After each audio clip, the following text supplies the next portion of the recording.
My wife cheated on me with her boss, then sued me for half the $400, $0 condo after I caught her, claiming I abandoned her during her affair. Now our divorce involves hidden accounts and a bitter court battle over everything. I never thought I'd be sitting here telling this story, but I guess life has a way of throwing punches you don't see coming. It all started with what I thought was a pretty normal marriage, me, Jessica, and our life in the suburbs. We had a decent condo worth about $400, $0, a good job, and I thought we were solid. But then out of nowhere, everything changed. It all unraveled faster than I could process. One day I noticed Jessica acting weird, canceling plans last minute, avoiding my questions, and acting secretive about her phone. That should have raised a red flag, but I brushed it off as work stress or some nonsense. Still, I couldn't shake the feeling that something was off. Then I started noticing little things, her phone pinging at odd hours, her changing her passwords, hiding her screen when I walked into the room. It was like she was trying to cover her tracks. One night I decided to check her phone when she went to the bathroom. I know, probably a breach of privacy, but I was desperate, and honestly I felt betrayed already. I found texts, flirty, suggestive messages with her boss, Mark. They were talking about meeting up after hours, sharing jokes that sounded more like flirting than work chatter. I saw pictures, him in a suit, her in a tight dress, both of them looking too comfortable. The worst part, she had lied to me about working late that night. She said she was at a conference out of town, but the messages told a different story. My stomach sank. I felt like I'd been punched in the gut. How could she do this? I had trusted her, loved her, and now I was staring at proof she was cheating with the guy she worked for. I didn't want to believe it at first, so I kept digging. I checked her emails, her bank accounts, anything I could find. Turns out, she'd been seeing Mark for months, maybe longer, and she was so good at hiding it. I found receipts for hotel stays, dinner dates, even a secret account she'd opened under a fake name. My mind racing. How could she lie so effortlessly? The next day I confronted her. I told her I knew everything. Her reaction was classic Jessica. She looked surprised, then annoyed, then dismissive. She told me I was overthinking, that I was paranoid, and that I was ruining everything. She called me controlling, insecure, and said I was imagining things. She even lied and said Mark was just a friend, that I was jealous and insecure. But I saw through her. I knew the truth. The confrontation was ugly. She yelled at me, called me crazy, and accused me of invading her privacy. She said I was making her feel trapped, that she needed her space. But I wasn't about to let her get away with it. I told her I'd had enough, that I was done tolerating her lies and betrayal. I wanted her out of the condo, out of my life, if she was going to keep lying and cheating. But that's when the real nightmare started. Jessica didn't leave quietly. Instead, she started throwing accusations back at me, claiming I'd abandoned her during her affair, even filing a lawsuit for half the condo, like I was the one who messed everything up. Honestly, I felt numb. My entire world was crumbling, and I was left standing there, feeling betrayed, angry, and completely lost. I never thought I'd be in this position, married to someone who'd lie, cheat, and then turn around and try to take everything I had. I kept asking myself how I missed the signs, how I didn't see it coming, but deep down, I knew I'd been blind to her manipulations for a long time. I just didn't want to believe my wife could do this to me. Still, now I was facing a bitter court battle over the condo, her claiming I abandoned her during her affair, and I knew I had to come up with a plan. I couldn't let her walk away with everything, especially not after what she did. After the initial shock wore off, the reality of what Jessica was trying to do started to sink in. She wasn't just cheating on me. She was fighting dirty, trying to take half of everything we built together. The condo, our savings, everything. I knew she was angry and hurt, but her accusations, saying I abandoned her during her affair, were outright lies. I didn't just sit around and do nothing. I confronted her, and now I was being painted as the bad guy. I started digging into her finances. Jessica had always been good with money. She was the one who handled most of the bills, kept track of our accounts, and made sure everything was in order. But I found something that made my blood boil: hidden accounts. She opened a secret account under a different name with a significant amount of money, over $50, $0. I found bank statements tucked away in a folder she thought I wouldn't find. That was the first real sign she was planning something, trying to hide her tracks. I also discovered that she'd been funneling money into a private account that I had no access to. I realized she'd been planning her escape, or maybe her revenge, for months. The more I looked, the more I saw how calculated her moves were.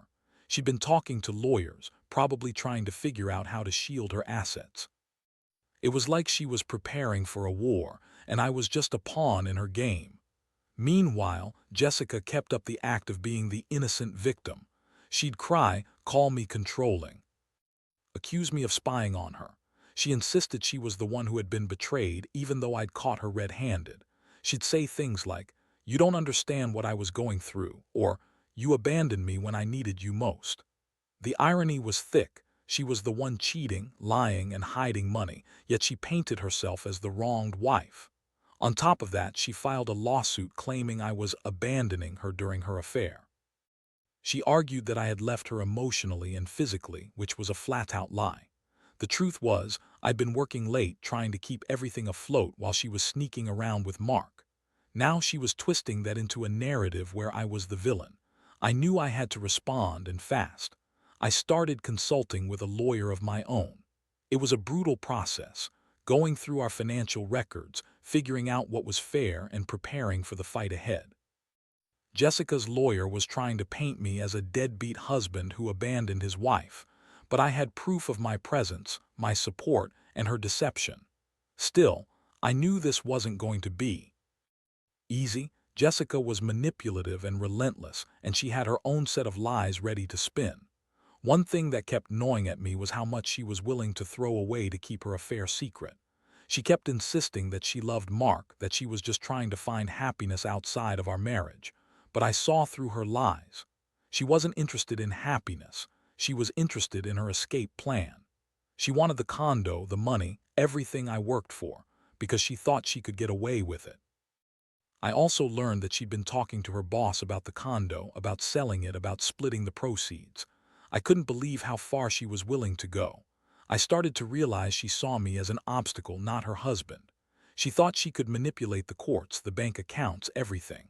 That's when I made up my mind. If she was going to play dirty, I'd fight dirty too. I wasn't going down without a fight. The emotional toll was immense. I felt betrayed, angry, and exhausted. I'd loved Jessica for years, and now I was fighting over a condo, money, and her lies. It was a nightmare I couldn't wake up from. I kept asking myself how she could do this to me, to us. The woman I married had become a stranger, and I was left picking up the pieces of a life I thought I knew. I knew the court battle was just beginning, and I had to prepare myself for the worst. She was cunning, and I couldn't underestimate her. I had to stay sharp, keep my head clear, and figure out how to protect what was mine. The court date was set, and I knew from that moment this wasn't just about the condo anymore. Jessica had turned this into a full-blown legal war, claiming I was negligent, abandoning her during her affair, and trying to take everything she could. She even brought up hidden accounts, which she claimed I was trying to hide my assets. I had to be smarter, more strategic. I couldn't just go in swinging. I had to have my ducks in a row. I hired a top-notch lawyer, someone who specialized in divorce and asset protection. We went through every detail, every transaction, every email. I wanted to make sure she couldn't spin her lies, that I had concrete proof of my support, and that her accusations were baseless. Meanwhile, Jessica was doing her best to paint herself as the wronged wife, crying in court, claiming she was a victim of my controlling behavior, even saying I'd emotionally abandoned her when she needed me most. It was all a show, but I had to stay composed. One of the most shocking revelations came during discovery. Jessica had been funneling money into a secret account, yes, but she also had been secretly paying her boss, Mark, for advice on her career, money that was clearly hush money, or maybe even hush payments for their affair. I found bank transfers labeled consulting, but with amounts way above normal. I also discovered that she'd taken out a second mortgage on the condo, without my knowledge, to fund her secret lifestyle. She was planning her escape, and I was just starting to see how deep it all went. The emotional toll hit hard. Every new piece of evidence made me angrier, more betrayed. I'd loved her, believed in us, and now I was fighting to keep what was rightfully mine. I felt like a fool for not seeing the signs earlier, for trusting her so blindly. The court was brutal. Jessica's lawyers played dirty. They called me controlling, said I was emotionally abusive, and tried to paint her as a victim. I knew I had to fight fire with fire, but it was exhausting. Every day I felt like I was losing a piece of myself, fighting over the wreckage of what I thought was a happy marriage.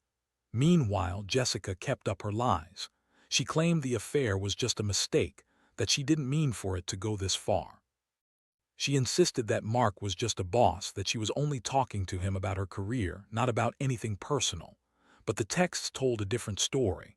I had hard evidence, screenshots, emails, even recorded phone calls that proved she had been planning her affair for months. She was lying in court, trying to turn the blame around on me. It made me feel sick, how someone I loved could be so dishonest, so manipulative. I also learned that she'd been secretly trying to sell the condo behind my back, working with her lawyer to get a quick sale so she could move on. She wanted out, and she wanted the money. She argued in court that I'd abandoned her, that I was the reason she strayed, that I was a controlling husband who pushed her away. But the truth was, I was the one fighting for what was fair. I'd stayed loyal, tried to support her, and now I was being dragged through this mess. The court sessions were a blur of lies, accusations, and legal jargon. Every day I felt more drained, more betrayed. I had to remind myself that I was fighting for my rights, for my future. Jessica's plan was clear. She wanted the condo, the money, and to ruin me emotionally. I couldn't let her win. I had to stay focused, keep my evidence ready, and prepare for the worst. As I sat in that courtroom, listening to her spin her web of lies, I realized how much I'd been blindsided. I'd loved her, believed in us, but she'd been plotting her escape all along. I felt a strange mix of anger and sadness, anger that she'd do this, and sadness over what we'd lost. I knew this was only the beginning, and I had to brace myself for what was coming next. I couldn't let her take everything without a fight, and I wasn't going to let her get away with the lies she'd been telling. The court hearings dragged on, and each day felt like a new assault on my sanity. Jessica's lawyers were relentless, throwing everything they had at me, trying to paint me as the villain, the controlling husband who abandoned his wife when she needed him most. Meanwhile, I had to stay sharp, gather more evidence, and keep my composure. It was exhausting, but I knew I couldn't let her manipulate the system. I kept thinking, she's trying to take everything I worked for, and I need to stop her. One of the most disturbing things I uncovered during this process was her plan to sell the condo behind my back. She had been working with her lawyer to get a quick sale, trying to flip the property for as much as possible, and then split the proceeds. I found emails where she was discussing offers, deadlines, and even trying to push the sale through without my knowledge or approval. She was so intent on getting out that she didn't care about my rights or the truth.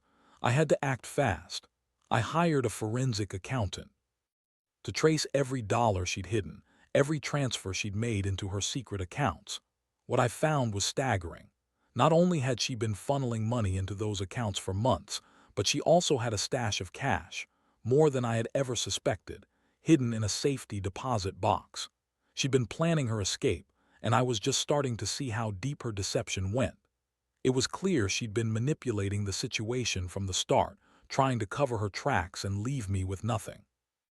Meanwhile, Jessica kept up her act of being the innocent victim.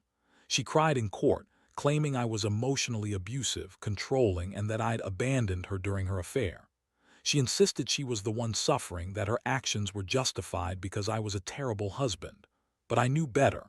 I had all the proof, texts, emails, bank statements, that showed she was lying. She'd been lying to everyone, even her own lawyer, trying to spin her web of deceit. The most shocking moment came when her lawyer introduced a new argument, that I had neglected her emotionally and physically, and that I had abandoned her. They even claimed I had refused to support her financially during her affair. I couldn't believe the audacity. I had supported her through everything, worked extra hours, paid for her needs, kept a roof over our heads. And yet here she was trying to turn the tables, making me look like the bad guy. I knew I had to counter this with hard evidence, messages where I tried to reach out, support her, and be there for her. But she had successfully painted herself as the victim, and that was dangerous. As the trial progressed, I started to feel a strange mixture of rage and hopelessness. Rage because she'd betrayed me so badly, and hopelessness because I knew she was capable of anything, lying, cheating, manipulating her way out of this. I was also angry at myself for not seeing the signs earlier, for trusting her so blindly. I kept replaying the moments when I should have noticed her distance, her lies, her secret meetings. But it was too late now. The damage was done, and I had to fight to protect what was mine.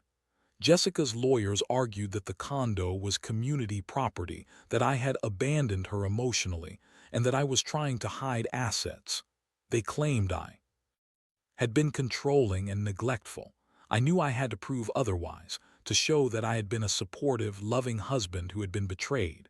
I brought forward all the evidence of my support, my efforts to fix the marriage and her history of deception. But I also knew that the legal battle was far from over. Jessica was cunning, and she was willing to do anything to win. In moments of quiet reflection, I realized how much I'd changed. I'd gone from a trusting husband to someone who now had to fight tooth and nail just to keep what was rightfully mine.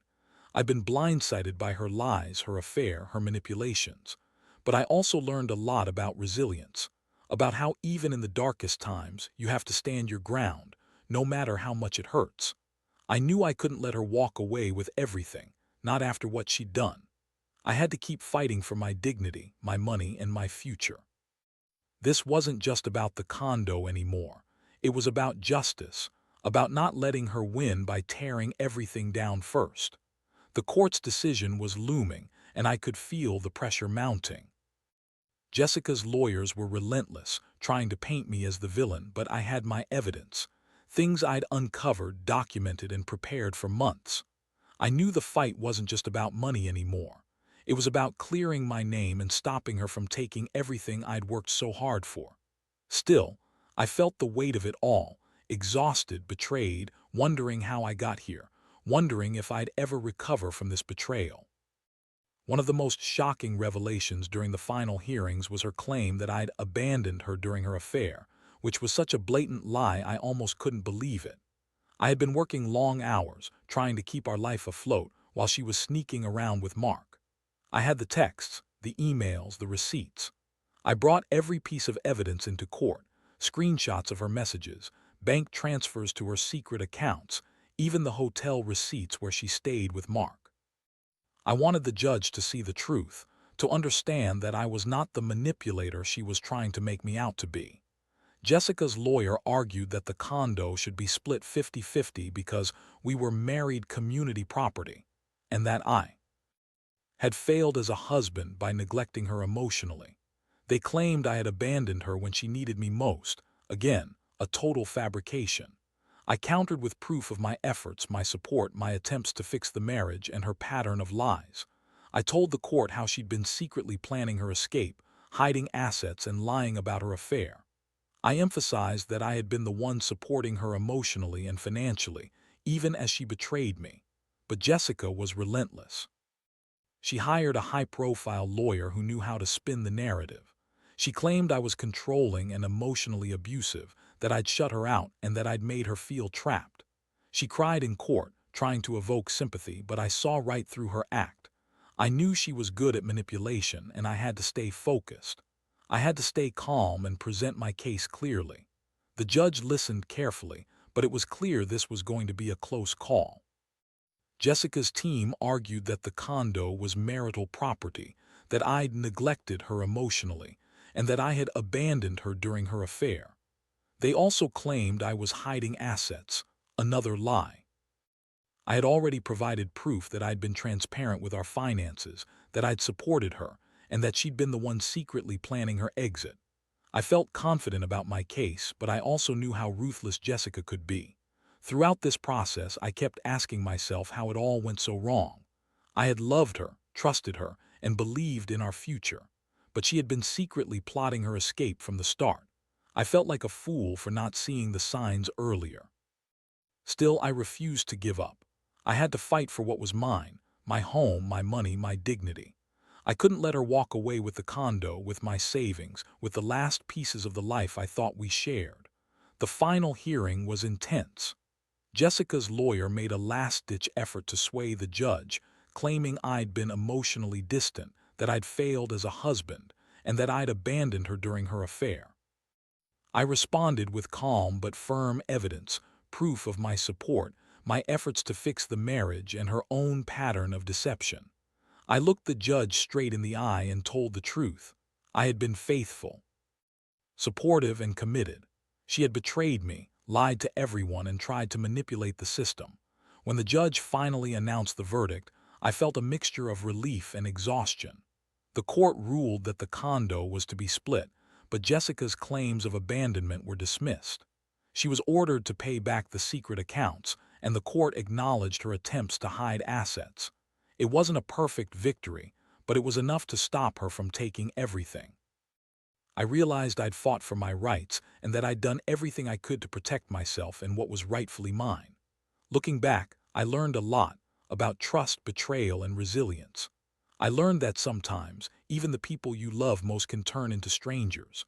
But I also learned that standing your ground, being honest, and fighting for what's fair can get you through the worst storms. I'm still healing, still trying to rebuild, but I know now that I won't let her define my future. I'll move on, stronger for having survived this chaos, and I hope others in similar situations find the courage to stand up for themselves too.